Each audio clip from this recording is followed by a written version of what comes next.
Chapter 16. Endgame. You stand gaping as James struts in the light. Your father lets out a theatrical gasp. Sabrina just smiles maliciously. James, this can't be for real. Can't it? James, let's be reasonable about this. Sabrina bursts into giggles, smothering them with her hand as she looks back and forth between them. The temptation to cut her laughter short with the knowledge you've just uncovered about her parentage would be so great if you didn't have more immediate matters to deal with at the moment. I've been nothing but reasonable, Theodore. For years, I'm tired of being the unreasonable one. Every time you got yet another random woman pregnant who cleaned up your mess. Well, I suppose it was me, faithfully knocking on the door after door, paperwork in hand, like I'd knock them up myself. You never had a shred of respect for any of them. Certainly not enough to do it yourself the way a real man would have done. Your father is so startled his mouth is hanging open, but even he can't seem to find a single thing to say in his own defense. James sighs regretfully before continuing. I always felt so bad for them. It wasn't until later that I realized you had Just about as much respect for me as you had for them. James, you should know. Your kindness was a strength, not a weakness. You helped those women when no one else did. You should be proud of that. James looks at you with such incredulous surprise, you almost wish you hadn't spoken. Oh, is it so? Makes me a hero, does it? A strength, you say? Then tell me why that strength has allowed your father to destroy me. I was a kind, naive fool, and I paid dearly. Is that what it's really all about? A few errands you ran for me? James laughs as though the sight of his enemy undone was almost worth it all. No, Mr. Vitale. Even that wasn't enough for you. You needed to bring me lower. So what did you do? He drops his oily, mocking tone. His face constricts with such awful hatred that you shiver. You cut me out of the company. You diluted my shares down to nothing after everything I did for you and your damn company. But why? So you could use my shares to pay off the mothers whose faces you barely remembered. Honestly, I thought we were better friends than that. For a moment, just a split second, his pain hangs in the air and your father tears on the verge of speech, almost like the last decade of hatred could be erased by a single outstretched hand. And then the moment ends. Clearly I was mistaken, and that you didn't want to give me my fair share now. I'm ready to take it all. Yeah, well, please don't destroy it. The company deserves better. There's so much potential and vitality, so much it could become, so much good it could do. You founded it. You must care about it enough to let it stay alive. Yes, I do care about it. I did. Once. A long time ago. Before the privilege of caring about it was quite literally stripped away from me. So I'm going to burn it to the ground. And I'm going to enjoy making all of you watch. Your father makes an odd, choking noise, and for a moment even Sabrina looks nervous. Well, Theodore, nothing to say. The big man's out of words. You step in between them as your father sputters incoherently, forcing James to face you. James, please listen to me. Just because my father screwed you over doesn't mean you have to do the same. You're telling me to take the higher road. You! You have to see how this deal is unfair to all those who actually work their way up. Oh, please. If you're talking about yourself, I don't want to hear it. You're just like your father. I am not. Oh, Trey told me about your little outburst at the company retreat. I've been trying to warn my son for months that you can't be trusted, but it took seeing your selfish behavior with his own 2 eyes for him to believe me. Now hold on. Trey forgave me for that. I said I was sorry. I did. I flew all the way to New York. And now he's flown all the way for you. Clearly that worked out in your favor. I don't like what you're implying. I told him I knew I messed up, and you'd think I care about the details of whatever false apologies you made to get your lackey back. There's no need to be rude.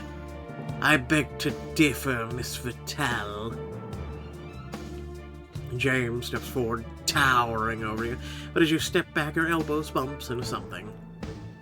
A live camera, and we're rolling. No one would ever believe that James Tribidex II, the nice guy of business, would ever speak this way. But I could just stream James' little fit to everyone here tonight. What are you making that stupid face for? Out of excuses, just like your father? You're considerate. Tempted to show the world who he truly is and lessen his credibility in the process. We can come after you next. I'm just gonna say this before we pick this diamond choice.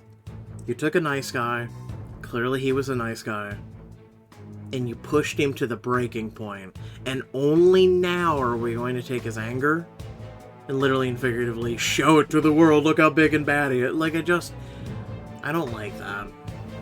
I don't like that. You pretend to stutter, glancing at your dad as though for help.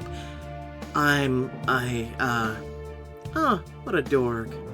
James rolls his eyes, exasperated, turns to stare down Theodore. Sort of ironic that your least favorite kid is the only one that even tried to intervene. I'm calling security, the police, the National Guard. You can't do this to me. I can and I have. How does it feel to lose everything the way I did? With his back turned, you tilt the camera gently towards James, flip the switch. It's streaming live to the audience just behind the curtain. Time to show the world how cruel their man of the people is. James, I have one more question. What?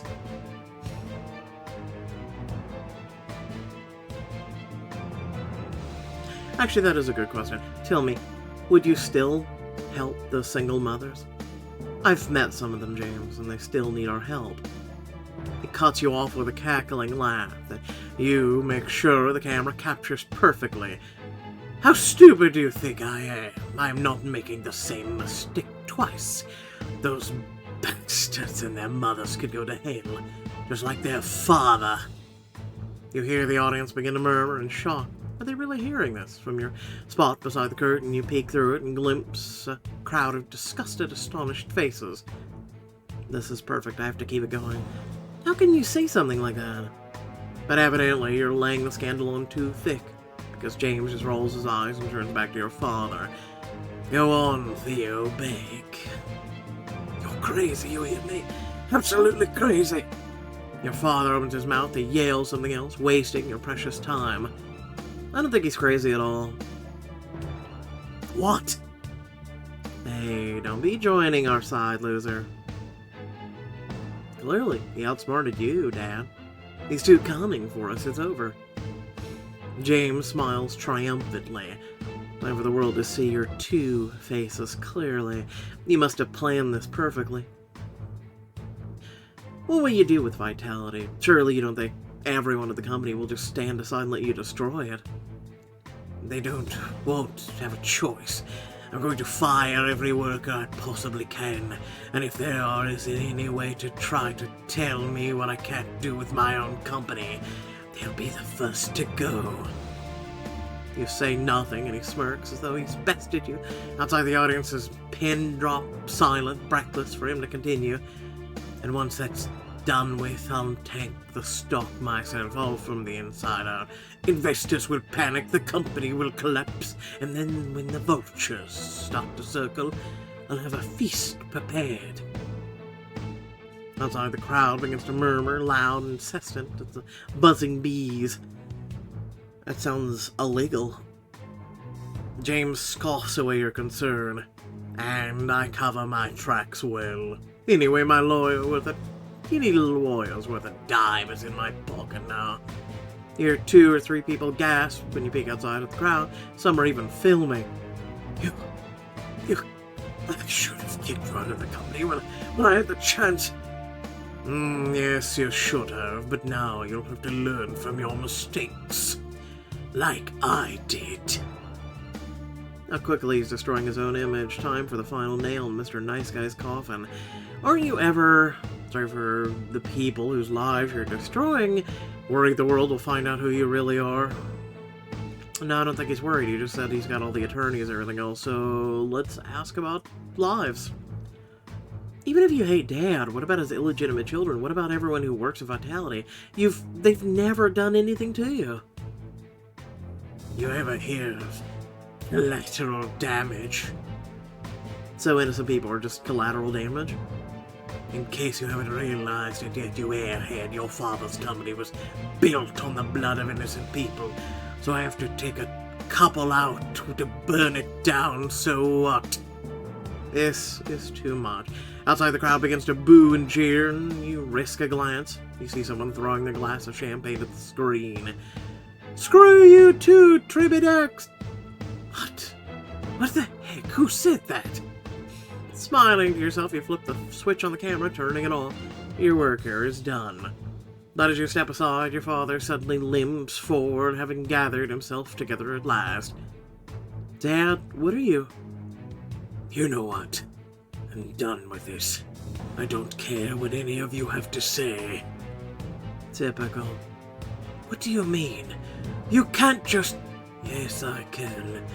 My little Vaught is in to keep my heart pumping and ready for work. Damn it. For work? But Dad, why would you want that? The stare in his eyes, angry, as stubborn as always, and you shake your head in sad confusion.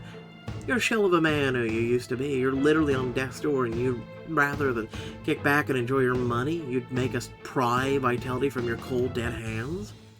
You're not even good at running it anymore. Communications have advanced so far past you, you've become a liability. Your father just shakes his head, refusing to believe it. Do you really hate us this much? Are you that horrified by the idea of one of us running the company? You know, we might actually be able to take Vitality forward if you just give us a chance. Your father gives a dry laugh, devoid of any real humor. Seriously, Cameron, I'm looking at both the children who tried to steal my life's work out from underneath me. You two have the damn nerve to give me puppy eyes and ask why I don't love them enough. My kids or not, you're all just a bunch of vicious snakes trying to take what's mine. But you're not going to get it. Not while I'm still standing. Just give in, Theodore, it's over. Like hell. You open your mouth, try and reason with him, but he gets there first. I built this idea from the ground up. I made Vitality, it's mine. And out of all my relationships, including my own children, my business relationships are the only ones that last. It will never wake up one morning and decide it hates me and wants half of everything. Dad. And because of my title, I have power that was once beyond my wildest dreams.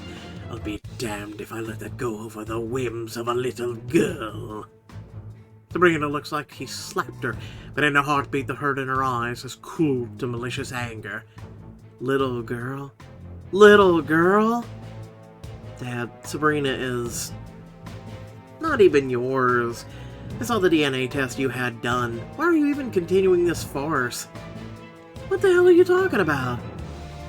Maybe you should ask your father, if you can find out who he is, because he's not Theo Vital. You had no business going through my files. At least I have the right to be, considered first CEO of Vitality. She shouldn't legally even have shares to sell. You're lying. I'm not. And I'll bet James knows it too. Hell, I bet James knew it when he had made his deal with you. And we both know he knows Dad's dirty secrets better than anyone. Your father marches towards the curtains, about to head out on the stage. Wait, what are you doing? He glares at Sabrina, and she glares right back. I'm calling her down. Bluff. And with that, he marches out and onto the stage. You rush out, joining the audience, and you all watch with bated breath as he takes the podium, Sabrina emerging out from the curtains behind him with a deadly look on her face. Attention, guests of Vitality. I have an announcement. You half expect another bullet to come flying down from the rafters, but this time your father pulls the trigger. I flat out refuse to choose any of my children as my replacement for CEO, and that's the end of it. Sabrina lets out a shriek like a banshee, but before the audience have even put their hands up over their ears, she's got someone on the phone, and you're betting it's her lawyer. Now this cannot be good. Lawson, can you hear me? Good. Do it. You try to reach the front of the crowd, but before you can make a move, phones everywhere go off with the web alerts. The sale has gone live. Oh God, are you all seeing this? Hey, listen, people, But his attempt to steal back the attention are in vain. People glued to their phones, enraptured by the news, muttering amongst themselves so loudly you can barely be heard. What is everyone? He moves, a fumbling hand to his pocket, struggling to pull out of his phone, but even when he finally manages it, he can barely press the right buttons. He looks so frail. Nah, no one can help him now. You shake your head, resignation weighing heavy in your chest. If he insists on putting his own life at risk, I can't stop him. No one's ever been able to stop him from making terrible choices. I'm done trying. On the stage, he lets out a hacking call, nearly dropping his phone. Maybe what Sabrina's done will finally teach him a lesson in letting go. I think this whole family's screwed up. Oh. Your heart sinks in your stomach as you pull out your own phone and search up the press release. But as you read through it, your eyes blurring, you notice one minor detail, a product of Sabrina's carelessness. James Tribedex III, but that's not James. That's Trey.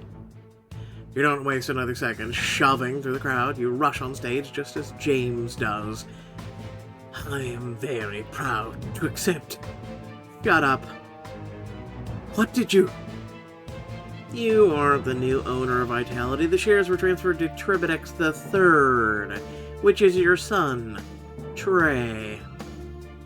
Gasps of shock erupt from the crowd. The spotlight suddenly flares, landing on Trey, sitting in the front row seat and looking utterly astonished. This is it. We finally have the relationship I think we do. Then I finally have the golden opportunity to end this once and for all. All you do is care about yourself. Fuck!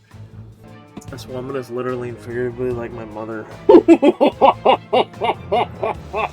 Oh, Jesus Christ. I'm not even kidding right now. Anyway, moving on. You all may be in shock right now, but it just, yeah, no, you haven't met her. The crowd is nearly uncontrollable now. The sound of 100 voices fill the hall, some of them yelling out at Trey, who finally collects himself and stands up. Quiet. At your shout, the audience subsides into a tense silence, staring back and forth between you and Trey. I've got something to say. You step to the front of the stage and look Trey right in the eye. Trey, I know this is a lot to take in right now, and you know what I'm going to ask you. Will you hear me out? He gives you a careful, indecipherable nod. I believe I deserve to be CEO, and I believe that of the people on the stage, no one but me truly wants it for the right reasons. Oh, please. And what are those reasons? Because it's my greatest passion. It's the only thing in life that has felt like my calling. So I've given it everything I had. And to be honest, Even when it's chaotic and dangerous, there's nothing in the world I love more, and I know you feel the same. That's why we're both here. Trey shares a smile with you, both of you remembering the mad ambition that brought you together. I've already proven that I love Vitality enough to strive for leadership. Give me the chance to prove that I'm worthy enough to do it justice. I know I can do a great job. One of the people clap in the audience, and when you meet their eyes, you see a rush of emotion and admiration. I'm really connecting with these people. That's because they don't know you. Anyway...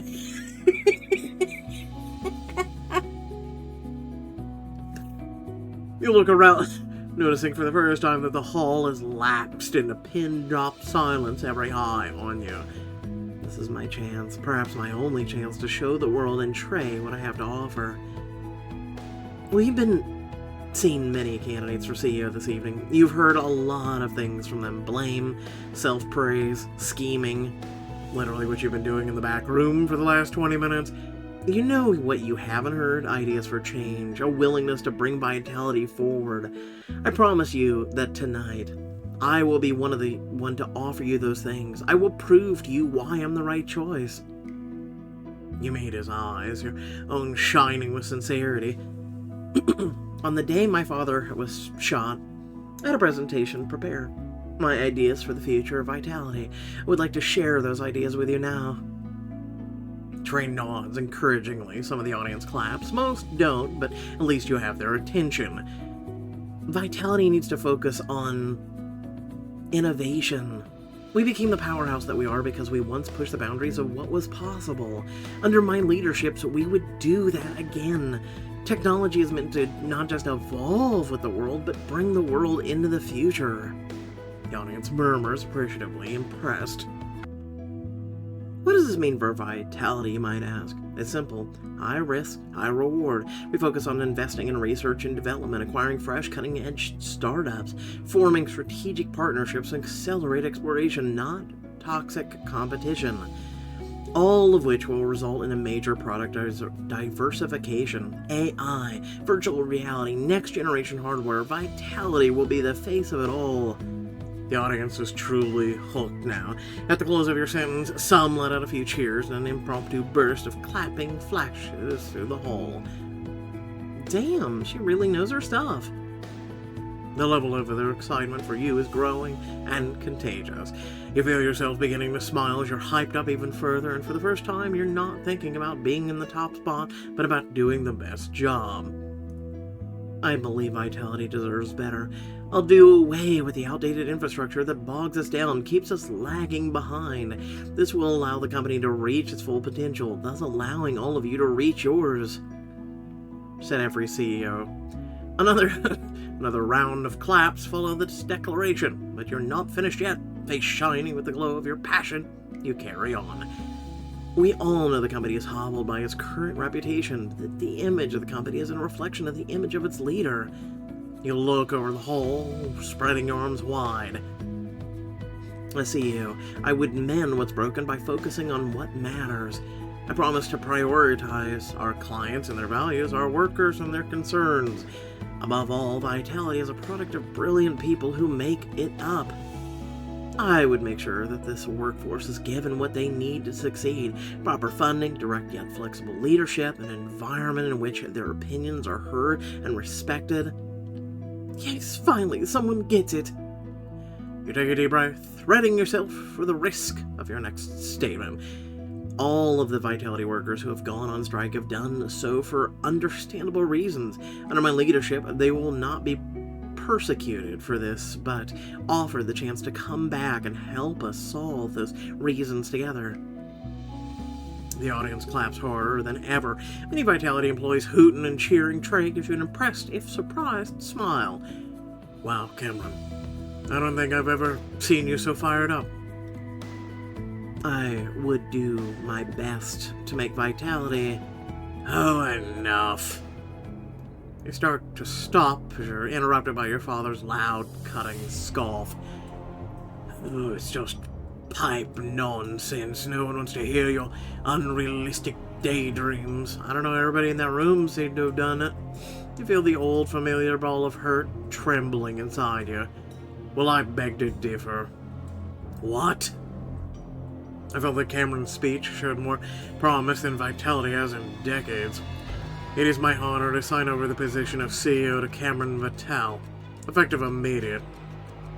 For a moment, the hall is shocked and silent.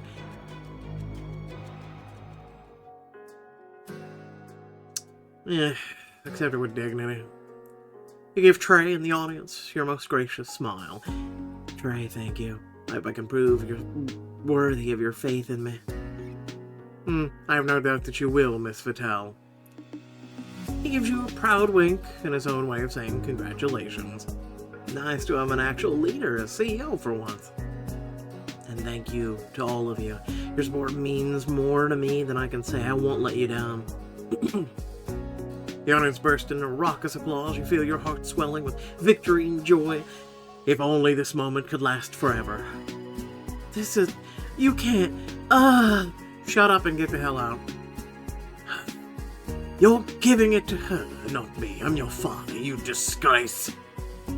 Seething with anger, the two of them march off the stage, but your father won't give up so easily. He barrels over to you like a bull, fury in his eyes. You've got some nerve. You think I'm some no-good, nameless kid take over my company? You're lucky you even got a job at Vitality here. You're lucky I took you in at all. Is he really dressing me down like this live on stage? You think you can count on sheer dumb luck to give you what you don't deserve? That'll be enough to run a company, but it won't.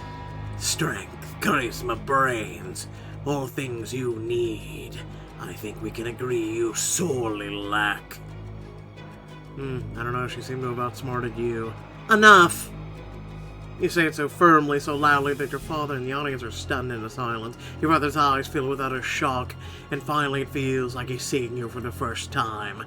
Not this bastard or his pathetic shadow, but your own person. And with that strength surging through you, you open your mouth to speak to him one last time. You know what? Alright, let's see what she's got to say to him. You draw yourself up to your full height, towering over him as he once did to you. You, Theodore Vitale, are arrogant, vile, shameful, and have no business talking to me like that. It's about time the business world saw you for who you are. You can't. I wasn't done speaking. Your greed, selfishness, cruelty is what caused Vitality to sink so low. So you're going to leave now, and not make things worse for yourself. Your father's eyes widen in astonishment, in anger, and finally in defeat. Quiet as a mouse, he turns and shuffles off the stage, his cane thumping on the ground. Cheers, Cameron. Here's to a bright future. Why does this feel so all over the place and rushed? And a very bright present. The audience breaks out into applause again. You very nearly bow, but decide to settle for a small, grateful smile. Later, in the Vitality building, you sit perched on the desk of your brand new office, staring out at the incredible view. Not bad at all. You sigh contentedly, someone knocks at your door, interrupting your reverie. I would hope it would be George. George struts right in, heads straight for the window, gazing out in satisfied wonderment. Damn, I've never really had the chance to take in this view. Really? But you were here all the time. Yeah, every time I was, my eyes were glued to your dad. You sigh as you walk up to the window and join him. He's always been the kind to make you watch your back, huh? George gives you a playful nudge with his shoulder. I mean, I'm meant more along the lines of making sure he didn't croak on my watch. Well, you did a great job. Honestly, it made me feel good to know he had someone looking out for him, especially since he wasn't looking out for himself. He demurs at your praise, shrugging softly. And I did what any good assistant would have done. You did what any great assistant would have done. Didn't he just say that? Or am I literally, like, losing my shit right now? And I hope you know that won't go unnoticed. If your bright grin, but your answering smile puts a thoughtful look in his eyes. You know, for someone who got everything that they ever wanted, you don't look excited. Well, you've certainly gotten good at reading it. Honestly, I spent so much time worrying about how I was going to get to you. I never stopped to think about the crippling anxiety of having it. I thought I was winning freedom, but now I'm more stuck than ever. Oh my god, you just love to cry. Freedom from what? You ponder his question, looking out over the skyline. Freedom from my dad, from his disappointment, his expectations, freedom to create, to change. As you stare out at the darkness of the night, George takes your chin gently in his hands and turns your face towards his. Your circumstances don't change your ability to do that, because you were doing it all along before this little title change. Hell, you did it to me. You created this take-no-nonsense businessman where this was just once an antsy college grad champing at the bit. Chomping. You changed my life for the better, and I can't think of a way I could repay you. Her eyes flicker to his lips, skin heated under his touch. I'm sure I can think of something. No. Just say no. Carefully, you pull back from his touch and open the top drawer of the desk, revealing a shiny brass nameplate. For now, you can start by agreeing to be on my board. I have no idea how I could have done this without you, George. Immediately, the antsy college grad is back. Eyes wide with excitement, he snatches it from your hands. Oh my god, I have got to show this to my pop-up. Go on, then. Playfully, you push him towards the door and he heads out, taking a selfie with the nameplate as he goes. With a chuckle, you settle in your desk chair. About abruptly, the phone on your desk rings loud and shrill. You lift up the receiver slowly. Hello? And a shaky voice at the other end says the 4 words you've been dreading and anticipating in equal measure. Cameron, it's your dad. Thanks for playing here, Inheritance. We hope you enjoyed committing dirty deeds and uncovering even dirtier secrets of vitality. So they're ending it in this. Oh my god. You know what? I'm sticking with the thumbs down. I'm sticking with the thumbs down. We're gonna get to this here in a minute. I'm done. Oh, I have so much to unpack with this. Let's go.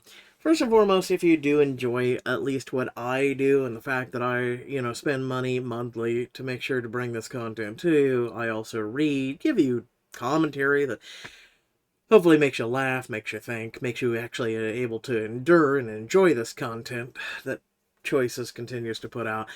Make sure to like, share, and subscribe. Without further ado, let's get to it. Oh boy, joy to the world! We've caught up another book. Whoop-de-effing-do with this one. Let's be honest, I could have gone my whole entire life without reading this cringe fest. Tell me you had artificial intelligence write the story without telling me you had him write the story.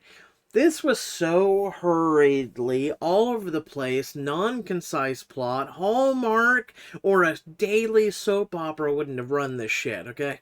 They'd be going, what the actual fuck is this? What do you want us to read? What do you want us to do with this story? You couldn't make this into a movie. You couldn't make this into a television show. And you sure as shit can't make this into a book, because this was garbage. This was the hottest garbage that I think I've ever read. I'm serious. This is all over the place. This is just... Oh my god. There's no concisive plot. There's Jesus, mother of just all that is holy. What did I just get done reading after 16 chapters? Like, I'm serious. What did we just get done?